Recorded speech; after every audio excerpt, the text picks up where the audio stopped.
tema hari ini, beta mendapatkan tema tentang kasih Allah. Ya, kasih Allah itu beta dapatkan dan luar biasanya terkonek dengan setiap pujian penyembahan yang dinaikkan pada pagi hari ini. Dan ketika pujian tadi dalam setiap musim selalu berganti, tapi kasih Tuhan tetap abadi. Memang ternyata terkonek ketika beta bingung mau bawa apa. Tadi beta dapat tentang kasih Allah, beritakan tentang kasih Allah. Dan itu terkonek dengan dengan pujian penyembahan. Dan puji Tuhan pagi hari ini saya akan membawakan tentang kasih Allah. Ya, kasih Allah itu sangat sempurna bagi hidup kita. Kenapa saya membawakan tema kasih Allah? Karena Natal itu juga berbicara tentang kasih Allah. Ya, Natal itu juga berbicara tentang kasih Allah. Dan di akhir tahun ini, untuk memasuki tahun 2025, kita juga butuh kasih Allah dalam hidup kita. Kita harus menghidupkan kasih Allah itu dalam hidup kita. Kasih karunia Allah itu harus ada dalam hidup kita. Jangan kita mengandalkan kekuatan kita sendiri, jangan kita mengandalkan kepintaran kita atau kehebatan kita, tetapi kita harus terus berjalan di dalam tuntunan kasih Allah. Amin. Jadi untuk pagi hari ini saya akan berikan tentang kasih Allah, ya. Bagaimana kita merenungkan, memikirkan, kita menghayati bagaimana kasih Allah dalam hidup kita dengan mengutus putranya, putra tunggalnya Yesus Kristus untuk lahir di dunia. Ya, kita baca firman Tuhan sama-sama, Yohanes 3 ayat 16. Ini firman Tuhan yang sangat familiar dan mungkin sebagian kita sudah hafal, dan mungkin di antara kita semua sudah hafal untuk firman ini. Ya. Yohanes 3 ayat 16.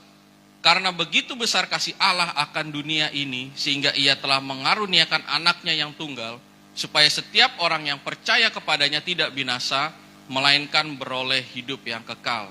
Amin. Firman Tuhan katakan, karena begitu besar kasih Allah akan dunia ini, sehingga ia mengaruniakan anaknya yang tunggal. Ya. Di sini ada orang tua juga, ada papa, mama. Ya. Kira-kira kita sebagai orang tua, kita mau gak kasih anak kita ke orang lain? Kita mau gak kita berikan anak kita ke orang lain? Pasti orang tua tidak akan mau. Ya. Karena apa? Karena orang tua sangat mengasihi anaknya. Dia mau anaknya untuk tetap bersama-sama dengan dia. Tetapi berbeda dengan kasih Allah. Allah itu memberikan anaknya yang tunggal, ya, untuk lahir hidup di dunia supaya menyelamatkan kita orang berdosa, kita manusia berdosa. Jadi kita harus betul-betul memaknai bahwa kasih Allah itu sangat luar biasa.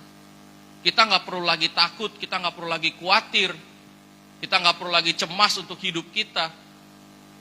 Kalau kita punya iman percaya sama Tuhan, percaya kasih Allah akan terus menyertai kita.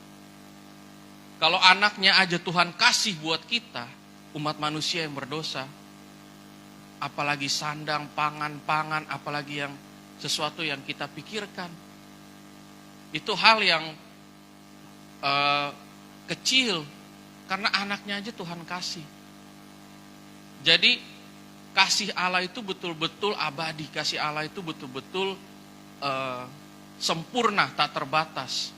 Ya. Kita harus betul-betul bisa memaknai itu. Setiap orang di dunia ini pasti akan merindukan cinta kasih.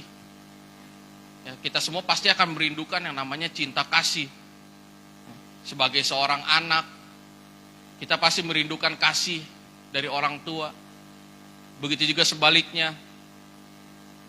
Sebagai orang tua, kita juga merindukan kasih dari anak kita. Ketika anak kita tumbuh dewasa, anak kita tumbuh remaja, tumbuh dewasa, kita juga tetap pasti akan merindukan kasih dari anak kita. Merindukan perhatian anak-anak kita. Anak-anak juga begitu, merindukan kasih dari orang tuanya. Jangan ketika di rumah justru tidak ada kasih. Anak-anak merindukan perhatian dari orang tuanya. Bukan perhatian, malah yang ada dimarahin terus. Ya. Begitu juga seorang orang tua merindukan kasih dari anaknya. Anaknya bukannya turut sebagai anak yang penurut, tetapi anak yang melawan, anak yang suka memberontak. Kita harus pahami betul bahwa Allah itu telah mengajarkan kita tentang kasih yang sesungguhnya. Ya. Untuk muda-mudi juga sama. Pasti akan merindukan kasih dari orang yang dicintainya. Begitu juga suami istri. Suami juga pasti merindukan kasih dari istrinya. Istri juga begitu. Pasti merindukan kasih dari suaminya. Karena itu betul-betul dalam sebuah keluarga suami istri itu harus penuh dengan kasih Allah. Kenapa? Karena kasih Allah itu membawa damai. Kasih Allah itu membawa sukacita. Kalau misalnya tidak ada kasih Allah, bagaimana di rumah itu ada shalom Allah? Bagaimana ada damai sejahtera? Belum mulai berbicara, suami baru mau omong A, istri udah pangkas A sampai Z. Ya, lidah kita itu punya kuasa. Dari perkataan kita itu bisa memancarkan kasih. Perkataan itu bisa menggambarkan kasih. Dari perkataan kita bisa menjadikan berkat, membawa damai sejahtera, karena lidah kita itu punya kuasa. Ya. Jadi kita harus betul-betul menjaga kasih Allah itu. Sebagai makhluk sosial juga, kita sebagai berteman, kita sebagai bersahabat, dimanapun lingkungan kita berada, kita pasti merindukan yang namanya cinta kasih. Dalam hal ini dalam bentuk perhatian, mungkin ketika kita sedang susah atau kita sedang ada pergumulan, ya, kita dekati dia, ya, kita kasih bentuk perhatian kepada dia. Ya. Kita bisa tanya, kenapa, kita bisa kasih perhatian, kita bisa kasih sharing firman Tuhan. Gak ada yang kita bisa hidup sendiri. Karena itu hiduplah dengan kasih Allah. Jangan kita mengandalkan kekuatan kita sendiri, pikiran kita sendiri. Karena kita ini manusia yang sangat terbatas. Tetapi sekarang pertanyaan adalah, kira-kira di dunia ini ada gak kasih yang seperti kasih Allah? Karena seringkali, ya, bukan seringkali tetapi dunia ini seringkali menggambarkan kasih yang fana, kasih yang tidak kasih yang tidak abadi, kasih yang tidak murni. Ya. Yang jadi masalah ketika manusia mendapatkan kasih itu, seringkali berharapnya kasih itu dari manusia. Ya. Kita sesama manusia mendapatkan kasih dari A, mendapatkan kasih dari B. Ya. Ketika kita betul-betul mengharapkan kasih yang berlebihan, akhirnya kita apa? Dikecewakan. Kita kecewa. Ya. Mungkin kita sesama manusia bisa memberikan kasih, tentu pasti bisa. Tetapi kasih kita kalau kita tidak hidup di dalam Tuhan, kalau kita tidak melibatkan Tuhan, melibatkan Roh Kudus, melibatkan Allah dalam hidup kita, kasih itu tidak akan menjadi kasih yang sempurna. Kasih itu tidak menjadi kasih yang abadi.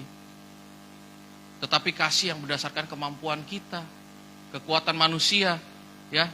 Sementara manusia itu terbatas. Kalau kita amati secara seksama, ya, kita bisa menemukan bermacam-macam kasih dari manusia. Ada yang kasihnya itu bersifat egois, egosentris. Pokoknya semua tentang dirinya sendiri. Ketika berhubungan dengan orang lain, pokoknya semua tentang dia. Pokoknya menurut beta ini yang paling baik, padahal gak memikirkan yang lain. Sementara dalam kitab makhluk sosial, kita harus memikirkan yang lain juga. Dan untuk mempunyai itu kita harus minta hikmat dari Tuhan. Dari anak ke orang tua ke anak, ya, pasangan suami istri, pasangan muda-mudi. Juga seperti itu. Seringkali terjebak pada egosentrisnya manusia. Ujung-ujungnya berpusat pada diri sendiri. Yang penting gue damai. Gak pikirin tuh orang lain gimana. Pasangan kita gimana, suami kita gimana, istri kita gimana, anak kita gimana, orang tua kita gimana. Ya. Seringkali bersifat munafik, pura-pura. Kalau di sini bilangnya apa ya? Makan puji ya. Nah, Jadi pura-pura baik, pura-pura sangat mengasihi, terlihat sangat baik. Tetapi sebenarnya ada udang di balik batu, ada maksudnya itu. Entah maksudnya untuk dirinya sendiri atau maksudnya untuk menjatuhkan. Dan itu kenyataannya di dunia ini.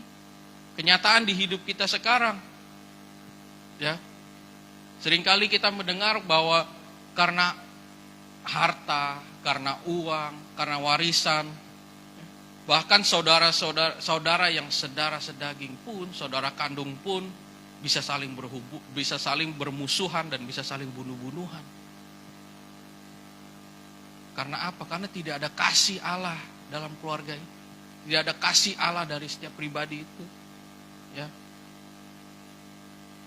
Karena itu kita harus bersyukur di dunia yang sementara ini, ya, yang penuh dengan kepalsuan ini, kita dapat juga menikmati cinta kasih yang sejati. Kita harus bersyukur walaupun kita hidup di dunia yang memberikan kita kasih yang dengan berbagai macam jenisnya, tetapi kita masih bisa merasakan cinta kasih yang sejati. Kasih Allah, kasih karunia Allah, anugerah Allah, kemurahan Allah dalam hidup kita. Siapa yang di sini sampai akhir tahun ini masih merasakan kasih Allah yang luar biasa dalam hidup kita? Boleh lambaikan tangan. Setiap kita pasti merasakan kasih Allah. Kalau enggak, gimana kita bisa sampai titik ini? Segala pergumulan kita, permasalahan kita. Kita butuh kasih Tuhan, kasih karunia Tuhan itulah yang menguatkan kita. Kita boleh ada sampai titik ini, kita boleh sampai ada hari ini, itu semua karena kasih karunia Tuhan. Bukan karena kuat kita, bukan karena hebat kita. Karena itu kita harus selalu mengucap syukur sama Tuhan. Kita harus menaikkan syukur kita kepada Tuhan. Kalau kita boleh ada sampai hari ini, kita berterima kasih Tuhan. Semua karena kasih karuniamu. Semua karena anugerahmu. Semua karena kemurahanmu. Ya. Bukan karena kuat kita, bukan karena hebat kita. Saya bawakan hari ini ada 3 ciri kasih Allah di dunia ini yang Tuhan kasih bagi kita. Yang pertama adalah kasih Allah itu kasih yang sejati. Dikatakan bahwa karena begitu besar kasih Allah akan dunia ini sehingga ia mengaruniakan anaknya yang tunggal. Mengapa Allah memberikan anaknya yang tunggal bagi kita? Alkitab menyebutkan bahwa karena manusia telah jatuh di dalam dosa, akibat dari dosa ini manusia menghadapi hukuman. Ya, dalam Roma dikatakan semua manusia telah berbuat dosa dan telah kehilangan kemuliaan Allah, dan upah dosa itu adalah maut. Dari Ibrani dikatakan pada suatu kali manusia akan mati, setelah itu akan dihukum atau dihakimi dan divonis untuk menjadi penghuni neraka. Karena kasih Allah yang kekal, Allah gak mau melihat manusia anaknya itu, kita sebagai anak-anak Allah itu binasa, dihukum neraka, ya. Allah nggak mau lihat manusia ciptaannya binasa, sebab itu Ia mengutus anaknya yang tunggal Yesus Kristus ke dalam dunia, ya. Merasakan penderitaan sebagai wakil manusia dan akhirnya mati di kayu salib di Bukit Golgota. Dengan pengorbanan ini Yesus Kristus telah menggantikan manusia untuk menerima hukuman, sehingga setiap orang percaya bukan saja dosa-dosanya diampuni dan juga terluput dari hukuman tetapi mendapatkan hidup yang kekal. Karena kasih Allah. Bukan hanya dosa kita dihapuskan tetapi kita mendapatkan keselamatan. Ya. Kita ini siapa? Manusia yang berdosa. Ya. Bukan cuma dosanya yang diampuni. Bukan cuma kita terluput dari dosa, tetapi kita mendapatkan kehidupan yang kekal. Dan firman Tuhan katakan, dengan kematian Tuhan Yesus, kelahiran Tuhan Yesus, hadirnya Yesus di dunia, udah gak ada lagi hidup manusia di bawah kutuk, tetapi hidup di bawah berkat. Karena itu kalau kita masih percaya tentang kutuk, horoskop, ya, kalau kita masih percaya kalau misalnya gak bawa ini, gak bawa itu, nanti di hari ini, di hari itu, nanti kita hidupnya tidak akan bisa baik-baik saja, atau kita tidak akan diberkati, bertobat. Karena kutuk itu sudah dihapus oleh pengorbanan Tuhan Yesus. Dengan lahirnya Tuhan Yesus di dunia ini. Hidup kita itu hidup yang penuh dengan berkat. Allah menunjukkan kasih-Nya kepada kita oleh karena Kristus telah mati untuk kita ketika kita masih berdosa. Ya. Mengapa Allah mau membuat semua ini kepada kita? Karena kasih Allah itu kasih yang sejati. Gak ada pribadi lain yang mau berkorban demi dosa orang lain. Ya. Tetapi karena kasih Allah kasih yang sejati, maka Allah mau menginginkan anaknya yang tunggal untuk berkorban bagi kita umat manusia. Ya. Kasih Allah itu kasih yang sejati. Hukuman itu udah nggak ada. Jadi jangan berpikir kalau beta ini manusia yang berdosa, beta ini nggak layak, beta ini nggak pantas. Kalau kita masih merasa minder, ya kita harus bertobat, hapuskan itu. Karena Tuhan itu mengasihi kita semua. Kasih Allah itu abadi, kasih Allah itu kekal. Kasih Allah itu menyeluruh kepada setiap kita, umat manusia. Cuma sekarang umat manusianya ini bagaimana ini? Mau menikmati kasih Allah, mau menerima kasih Allah, mau menghidupkan kasih Allah di dalam hidupnya atau enggak? Atau masih berpikir tentang dirinya sendiri, atau memilih jalan yang lain? Kasih Allah itu tanpa batas, ya, karena kelahiran Dia, kematian Dia, menghapus dosa, menyelamatkan kita. Firman Tuhan katakan kita diselamatkan oleh karena kasih karunia dan iman. Kita diselamatkan itu bukan karena perbuatan baik kita. Kalau ada pengajaran tentang kita harus berbuat baik terlebih dahulu baru kita mendapatkan kasih dari Allah. Kalau kita beda. Kita anak-anak Tuhan beda. Justru karena kasih Allah kita telah diselamatkan. Karena kasih Allah dosa kita telah dihapuskan. Bukan karena usaha kita, perbuatan kita. Di Alkitab contohnya adalah seorang bernama Zakeus. Allah yang Tuhan Yesus menawarkan diri untuk singgah di rumahnya dan bermalam di rumahnya. Setelah itu Zakeus baru dia melakukan perbuatan yang baik setelah itu. Dia membagikan harta kekayaannya, dia tidak lagi sebagai pemungut cukai. Apakah Zakeus berbuat baik dulu baru Yesus mau ke rumahnya? Enggak, tetapi Yesus sendiri, ya, karena kasih karunia-Nya, karena itu Zakeus berbuat baik. Jadi kita bukan kita kejar, ya, kita nggak berbuat baik. Kita berbuat baik karena kita mau mendapatkan keselamatan, enggak. Tetapi karya keselamatan itu udah diberikan dari Tuhan. Itu kasih karunia-Nya Tuhan. Ya. Kasih karunia itu, kasih Allah itu kasih yang menyeluruh kepada semua. Sekarang tinggal pribadi kita bagaimana. Kasih Allah itu universal, ya. Semua. Oleh karena itu maka orang-orang universal pendapat bahwa pada akhirnya semua manusia akan diselamatkan.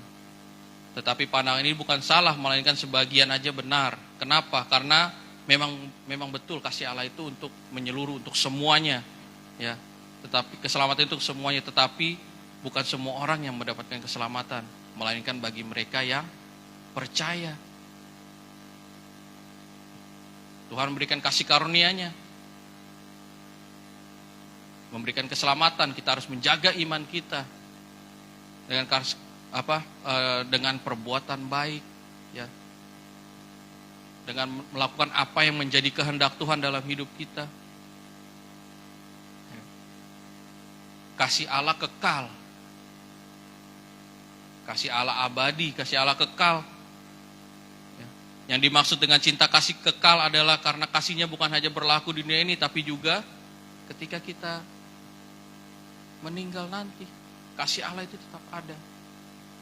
Kasih Allah kekal dulu, sekarang, sampai selama-lamanya.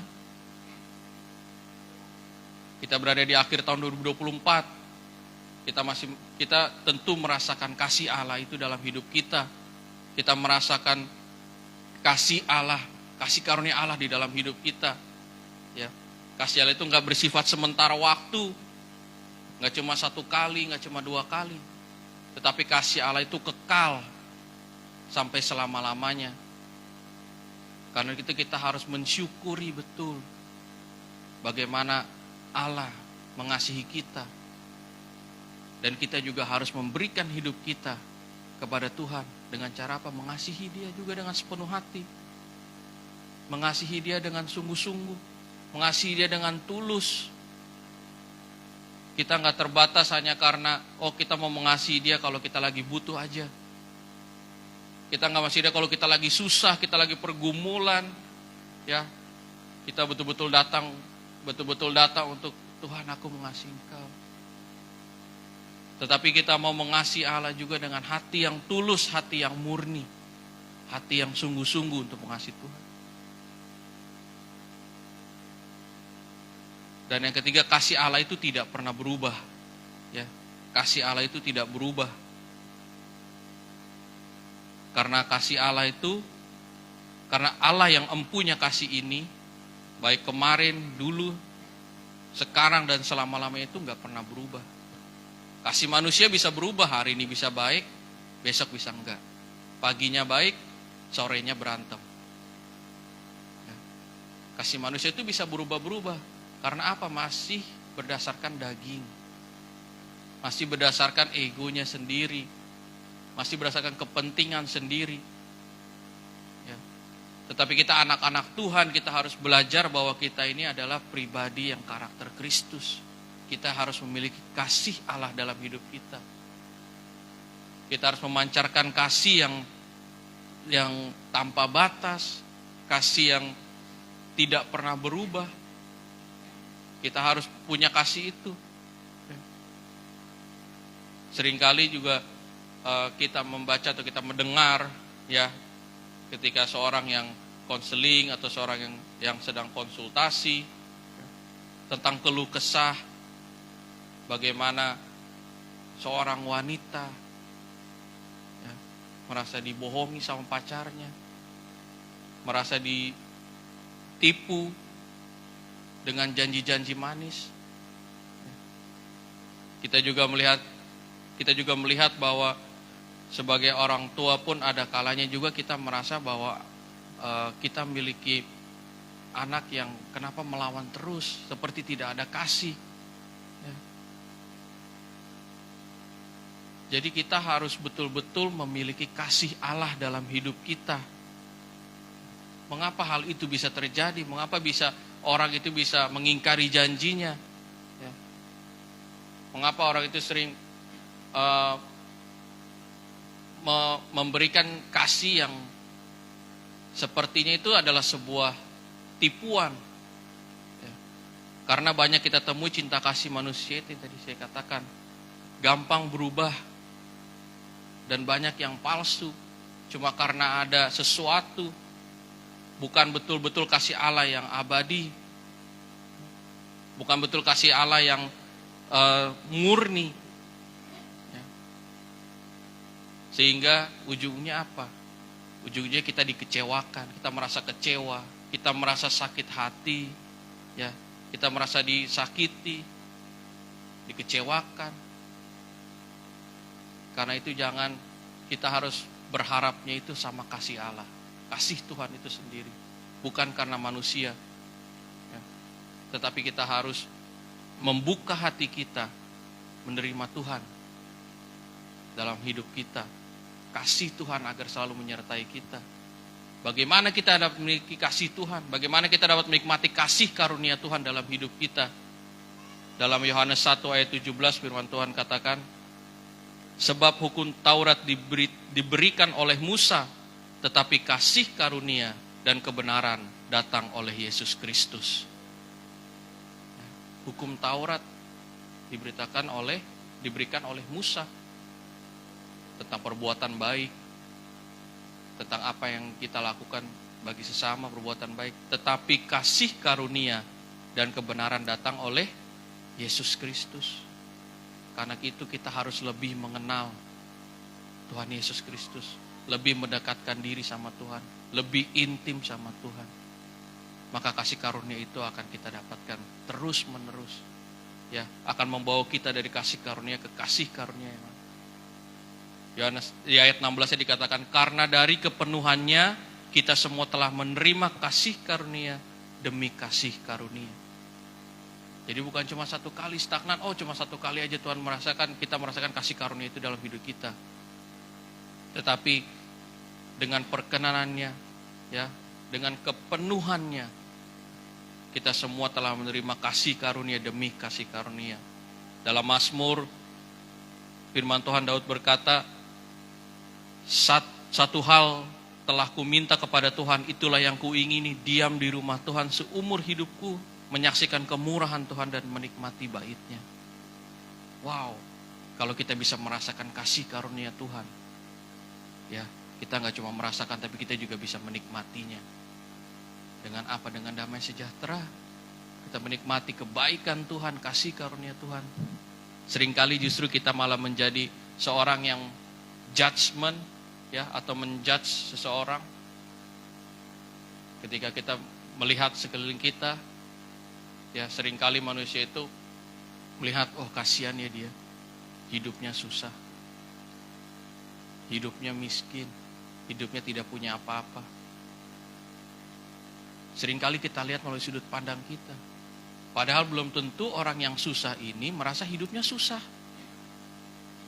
Ya. Sebagai contoh, kalau beta ini kan makan ini kan gak bisa makan apa-apa. Ya, sini udah tahu semua. Seringkali orang bilang, wah Billy ini gak bisa menikmati dunia. Ya, gak bisa menikmati makan daging ikan enggak, daging babi enggak, daging ayam enggak, telur sayur enggak, semua enggak. Kasihan ya dia makannya gitu doang, nasi sama kuah. Tetapi padahal beta sendiri menikmati itu. Dan beta itu maksudnya masih merasakan bahwa ini yang buat beta senang. Ini yang buat beta suka gitu. Nah, seringkali kita jadi orang yang selalu menunjuk-nunjuk, kasihan dia ya, kasihan dia. Padahal kalau kita punya kasih karunia dari Tuhan, kita bisa menikmati itu apapun kondisi kita. Karena kasih karunia Tuhan, kita bisa menikmati itu. Kita memiliki kekuatan dari situ. Ya. Karena itu kita harus betul-betul berharap sama Tuhan. Ya. Kita harus betul-betul berharap sama Tuhan, dekat dengan Tuhan, intim dengan Tuhan, hidup dalam perkenanannya. Maka kita dapat merasakan kasih karunia Tuhan yang luar biasa dalam hidup kita. Bukan cuma sekarang, tetapi akan membawa kita dari kasih karunia sampai ke kasih karunia. Ya. Dimanapun hidup kita penuh dengan kasih karunia Tuhan. Kita nggak jadi minder, kita nggak jadi takut, ya, menghadapi tahun baru 2025 kita nggak jadi takut, kita nggak perlu cemas, karena kita percaya kita hidup itu dalam perkenan Tuhan, dan kasih karunia Tuhan akan memberikan kita kekuatan, kasih karunia Tuhan akan memberikan kita jalan keluar, ya, dan kasih karunia juga akan memberikan kita dapat menikmati apapun kondisi kita yang kita hadapi, dengan damai sejahtera kita dapat mampu melewati dan menikmati itu. Jadi kita tidak berkeluh kesah, kita tidak menggerutu, tetapi hidup kita dipenuhi dengan rasa syukur kepada Tuhan. Karena kasih karunia Tuhan dalam hidup kita yang begitu besar, maka kita akan selalu mengucapkan syukur kita kepada Tuhan. Terima kasih Tuhan atas keadaan hari ini. Terima kasih Tuhan atas keadaan besok. Terima kasih Tuhan atas keadaan yang sedang saya alami. Ya. Dan itulah kekuatan kita. Itulah yang akan memberikan kita kemenangan, dan itulah yang akan membawa kita sampai ke titik yang betul-betul kita akan terus hidup berjalan bersama Tuhan. Amin. Demikian firman Tuhan.